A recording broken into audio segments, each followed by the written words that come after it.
Hello student, आज हम लोग बात करने वाले लास्ट चैप्टर के ऑब्जेक्टिव क्वेश्चन की, जो आपके एग्जाम के पॉइंट ऑफ व्यू से बहुत ज़्यादा इंपॉर्टेंट होने वाला है। ये चैप्टर ही लास्ट चैप्टर बहुत ज़्यादा इंपॉर्टेंट है।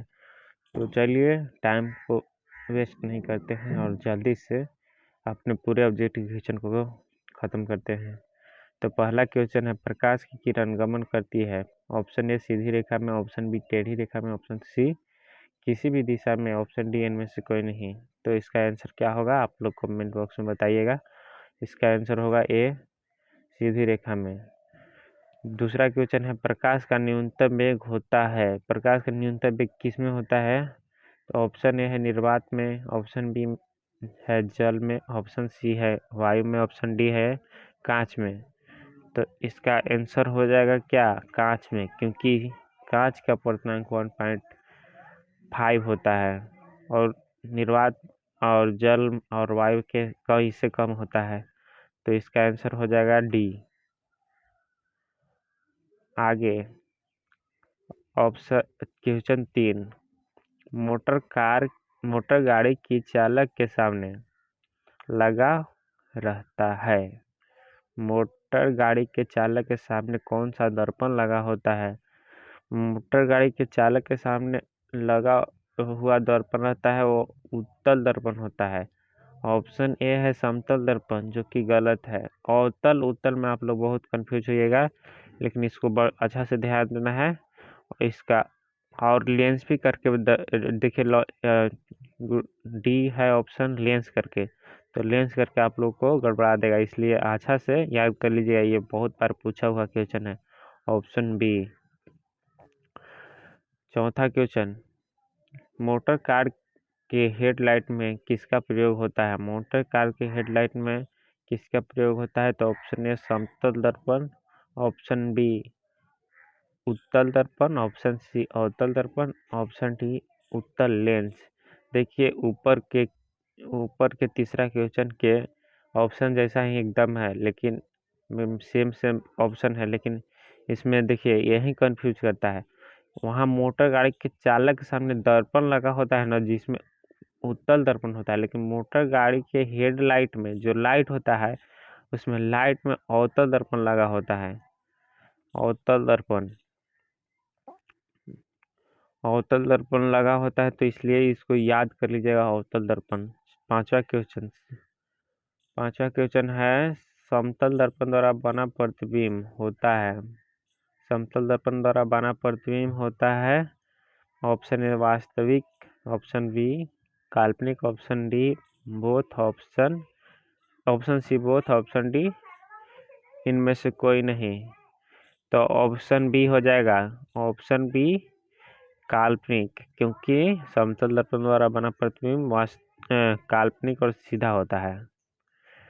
ऑप्शन बी हो जाएगा इसका। छठा क्वेश्चन, लेंस की क्षमता का एसआई मात्रक होता है। लेंस की क्षमता का एसआई मात्रक होता है। Option A dioptre, option B lumen, option C lux, option D angstrom. तो इसका तो आप सबको पता ही होगा कि इसका पहला ऑप्शन ए होगा डायोप्टर। लेंस की क्षमता का एसआई मात्रक डायोप्टर होता है। प्रकाश की किरण का पथ दर्शाने वाला चित्र को कहा जाता है। प्रकाश की किरण को दर्शाने वाला चित्र को किरण आरेख कहा जाता है। यहाँ कंफ्यूज मत होइएगा, किरण पुंज मत मारिएगा, क्योंकि ऑप्शन में दिया हुआ भी है कंफ्यूज करने के लिए। ऑप्शन ए किरण आरेख, option B focus, option D किरण पुंज, ऑप्शन सी किरण पुंज, ऑप्शन डी इनमें से सभी। तो देखिए इसमें कंफ्यूज होने वाला ऑप्शन था, यही सब बच्चा गलती कर देता है, तो इसको देख के मारिएगा। ऑप्शन ये हो जाएगा इसका। आठवां क्वेश्चन, 2D क्षमता वाले लेंस का फोकस होता है। 2D क्षमता वाले लेंस का फोकस होता है। ये 2D 2D क्षमता वाले लेंस का फोकस होता है, तो इसको 100/2, क्योंकि सेंटीमीटर में है, तो इसको 1/f लेंगे, तो 1/f से उधर तिरछे करेंगे, तो इसको सोल्व कीजिएगा तो हो जाएगा 50 सेंटीमीटर। 50 सेंटीमीटर हो जाएगा, इसको ऑप्शन डी हो जाएगा। और 9वां क्वेश्चन है, किसी भी उत्तल लेंस का फोकस 50 सेंटीमीटर हो तो उसका क्षमता होगा। ऑप्शन डी, क्योंकि लेंस की क्षमता दे दिया है, मतलब कि क्षमता दे दिया तो इसका लेंस की फोकस दे दिया तो वो लेंस की क्षमता बराबर 1/f, तो इसको 1/50 100/50 सेंटीमीटर में है तो 100/50 से कीजिएगा तो +2 हो जाएगा। 10वां क्वेश्चन है प्रकाश के किरण के समूह को कहते हैं। ये सबसे हल्का क्वेश्चन है, ये सबको बताना चाहिए। प्रकाश के किरण के समूह को किरण पुंज कहते हैं। ऑप्शन बी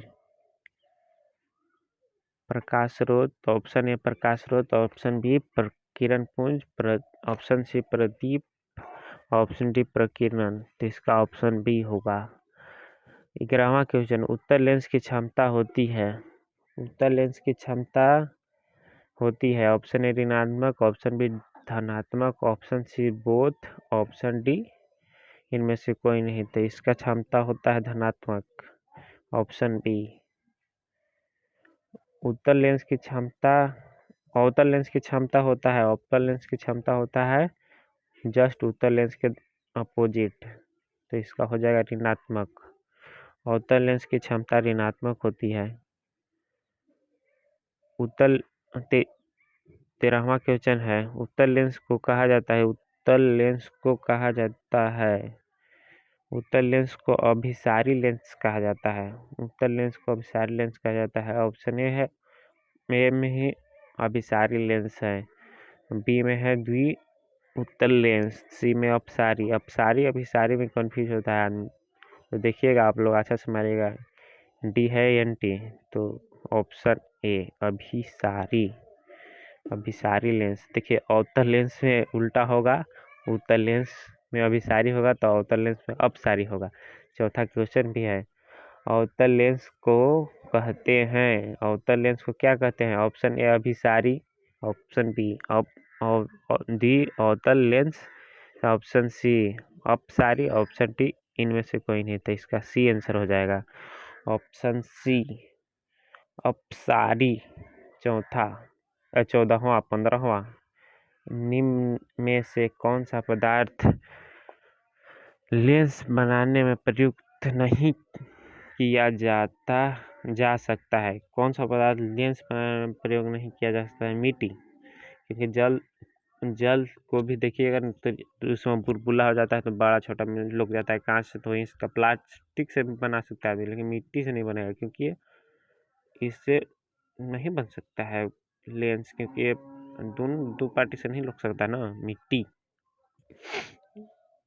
ये ट्रांसपेरेंट नहीं होता है।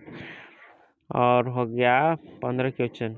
16 क्वेश्चन किस दर्पण से हमेशा वस्तु से छोटा प्रतिबिंब प्राप्त होता है। किस दर्पण से है तो उत्तल, दर्पण से है तो उत्तल, और लेंस से होगा तो अवतल, क्योंकि उल्टा चलता है।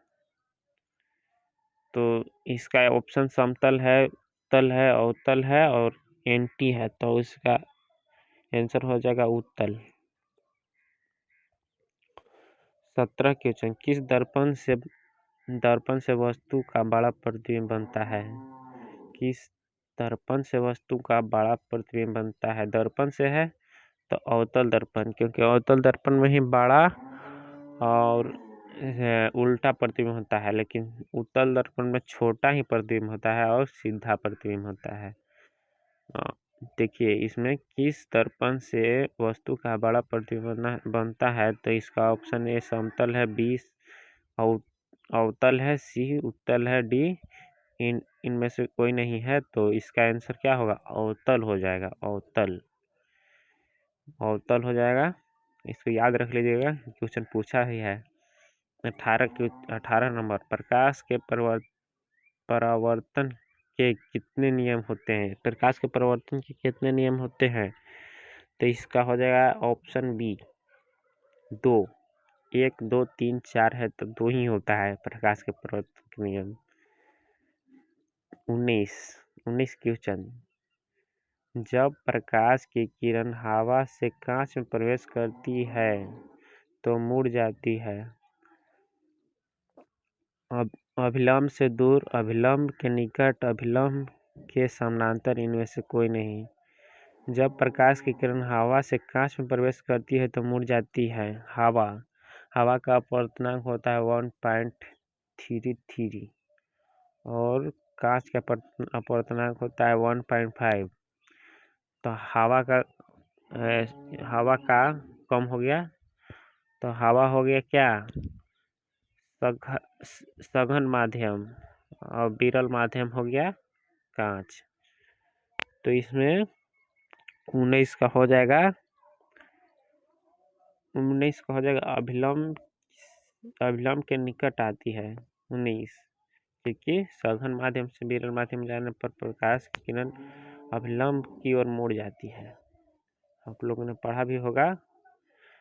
20 नंबर, फोटोग्राफी कैमरा का अभिदृश्यक होता है। फोटोग्राफी कैमरा का अभिदृश्यक उत्तल लेंस होता है। ऑप्शन ए उत्तल लेंस, ऑप्शन बी अवतल लेंस, ऑप्शन सी, हाँ ऑप्शन में आप लोग गड़बड़ा देगा। देखिए उत्तल लेंस, अवतल लेंस और उत्तल दर्पण सी दे दिया है, अवतल दर्पण डी दे दिया है। तो दर्पण और लेंस में गड़बड़ा जाएगा। दर्पण मत मार दीजिएगा उत्तल। फोटोग्राफी का अभिदृश्यक होता है उत्तल लेंस। उत्तल लेंस याद कर लीजिए। फोटोग्राफी के कैमरा का अभिदृश्यक कैसा होता है, उत्तल लेंस। साइड मिरर के रूप में प्रयुक्त होता है। साइड मिरर के रूप में प्रयुक्त होता है, पहले भी बताए, ऊपर क्वेश्चन था ऐसा। साइड मिरर के रूप में प्रयुक्त होता है तो उत्तल दर्पण होता है, क्योंकि छोटा देखना होता है, नहीं तो बड़ा दिखेगा तो टकरा जाएगा गाड़ी से गाड़ी। 21 साइड मिरर के रूप में प्रयुक्त होता है उत्तल दर्पण। जैसे वहाँ था ना, कार के साइड मिरर में क्या लगाया होता है, तो उत्तल दर्पण, और हेडलाइट में अवतल दर्पण। तो ऑप्शन ए अवतल दर्पण, उत्तल लेंस, प्रिज्म, तो इसको उत्तल दर्पण है। देखिए एक ही क्वेश्चन को कैसे कैसे रूप में घुमा घुमा के पूछता है। आप लोग अच्छा से ध्यान दीजिएगा और याद कर लीजिएगा, क्योंकि ऑब्जेक्टिव बहुत काम का चीज़ है। 22 नंबर, एक अवतल दर्पण की फोकस दूरी 10 सेंटीमीटर है तो उसकी वक्रता त्रिज्या क्या होगी। इसको बनाइए, इसका क्या होगा। आप लोग वीडियो को पॉज कीजिए और बनाइए, इसका क्या होगा, इसका आंसर क्या होगा। इसका आंसर हो जाएगा 20 सेंटीमीटर। आप लोग सोल्व कर लीजिएगा, न्यूमेरिकल टाइप का छोटा सा क्वेश्चन है। बड़ा वीडियो बनाएंगे तो सोल्व करके अच्छा से सब बनाएंगे, बताएंगे। ये ऑब्जेक्टिव के लिए है, इसमें टाइम ज़्यादा नहीं लगाना है। 23 नंबर क्वेश्चन है, निर्गत किरण एवं अभिलंब के बीच निर्गत किरण एवं अभिलंब के बीच के कोण को कहते हैं। 23 नंबर है, निर्गत किरण और अभिलंब के बीच के कोण को क्या कहते हैं। निर्गत कोण अपवर्तन में से आ गया, प्रकाश के अपवर्तन से है। 24 नंबर सवाल, सरल सूक्ष्मदर्शी में किसका उपयोग होता है। सरल सूक्ष्मदर्शी में किसका उपयोग होता है। 24 नंबर, सरल सूक्ष्मदर्शी में उत्तल लेंस का प्रयोग होता है, क्योंकि उत्तल लेंस में बड़ा दिखाई देता है वस्तु, और उत्तल लेंस से ही दूरबीन बनाया जाता है, क्योंकि उसमें बड़ा दिखाई देने के लिए रहता है। सूक्ष्मदर्शी से बड़ा ही दिखा जाता है। तो ऑप्शन देख लीजिए, ऑप्शन घुमाया हुआ रहता है। ऑप्शन अवतल दर्पण, उत्तल दर्पण, अवतल लेंस, उत्तल लेंस, तो इसका हो जाएगा उत्तल लेंस। देखिए अवतल दर्पण ऊपर दे दिया कि लाइकन ऊपर मार दे। देखिए आप लोग अच्छा से ध्यान दीजिएगा, इसका हो जाएगा उत्तल लेंस। 25 नंबर क्वेश्चन, किस लेंस के द्वारा सिर्फ काल्पनिक प्रतिबिंब बनता है। लेंस पूछ रहा है भाई, लेंस, यहाँ दर्पण नहीं है, लेंस है। तो लेंस हो जाएगा अवतल, क्योंकि अभी यही दर्पण रहता तो उत्तल हो जाता, लेकिन यहाँ लेंस लिखा हुआ है तो यहाँ कंफ्यूज नहीं होना है। अवतल अवतल लेंस 26 नंबर क्वेश्चन। प्रकाश के नियम से निर्धारित होता है, प्रकाश के नियम से परावर्तन के नियम से परावर्तन के नियम से निर्धारित होता है। क्या होता है निर्धारित? ऑप्शन देख लीजिए। आपतन कोण बराबर परावर्तन कोण, परावर्तन कोण बराबर आपतन कोण। ऑप्शन सी है आपतन कोण बराबर विचलन कोण, ऑप्शन डी है इनमें से कोई नहीं। तो इसका हो जाएगा परावर्तन कोण बराबर आपतन कोण। आपतन परावर्तन के नियम से तो होता है आपतन कोण बराबर परावर्तन कोण। आने वाली किरण जाने वाली किरण के बराबर कोण से झुकी होती है। ऑप्शन ए होगा इसका answer, option A. Option A 27। काल्पनिक प्रतिबिंब होता है, काल्पनिक प्रतिबिंब सीधा होता है, हमेशा सीधा होता है। उल्टा काल्पनिक प्रतिबिंब होता ही नहीं है। ऑप्शन ए सीधा, ऑप्शन बी उल्टा, option C both, option D इनमें से कोई नहीं। तो ऑप्शन ए हो जाएगा। 28। लेंस के मुख्य फोकस की संख्या होती है, लेंस के मुख्य फोकस की संख्या क्या होती है? लेंस के मुख्य फोकस की संख्या होती है, लेंस में 2 फोकस होती है, दर्पण में 1 फोकस होती है। तो लेंस के फोकस की संख्या 1 होती है। आप लोग बहुत अच्छा से ध्यान दीजिएगा इसको, आप लोग दर्पण समझ के इसको 1 मार दीजिएगा। ऑप्शन ए, ऑप्शन भी बता देते हैं, 2, 1, 3 इनमें से कोई नहीं। 29 नंबर, सर्च लाइट का परावर्तक सतह होता है, परावर्तक सतह अवतल दर्पण का होगा। सर्च लाइट है, लाइट है तो इसमें अवतल दर्पण का भी प्रयोग होगा। तो ऑप्शन उत्तल है, अवतल है, समतल है, इनमें से कोई नहीं। तो इसका हो जाएगा क्या? अवतल। अवतल दर्पण दाढ़ी बनाने में 30वां नंबर है। दाढ़ी बनाने में कौन सा दर्पण प्रयुक्त होता है? दाढ़ी बनाने में कौन सा दर्पण प्रयुक्त होता है? तो इसका हो जाएगा क्या? ऑप्शन ए समतल, ऑप्शन बी उत्तल, ऑप्शन सी अवतल, ऑप्शन डी इनमें से कोई नहीं। तो दाढ़ी बनाने के लिए हम लोग को दाढ़ी को बड़ा बड़ा देखना पड़ता है, क्योंकि छोटे छोटे लगेगा तो अच्छा से बन नहीं पाएगा। तो इसके लिए बड़ा किस दर्पण में दिखाई देता है? तो अवतल। तो ऑप्शन सी हो जाएगा अवतल। आज अरे अवतल यहाँ उधर हो गया था गलती से। तो चलिए आज की वीडियो यहीं तक रहने देते हैं, बड़ा हो भी गया। तो चलिए अगला वीडियो में मिलते हैं। आप लोग ऐसे ही तैयारी करते रहिए, क्योंकि एग्ज़ाम में फोड़ना है।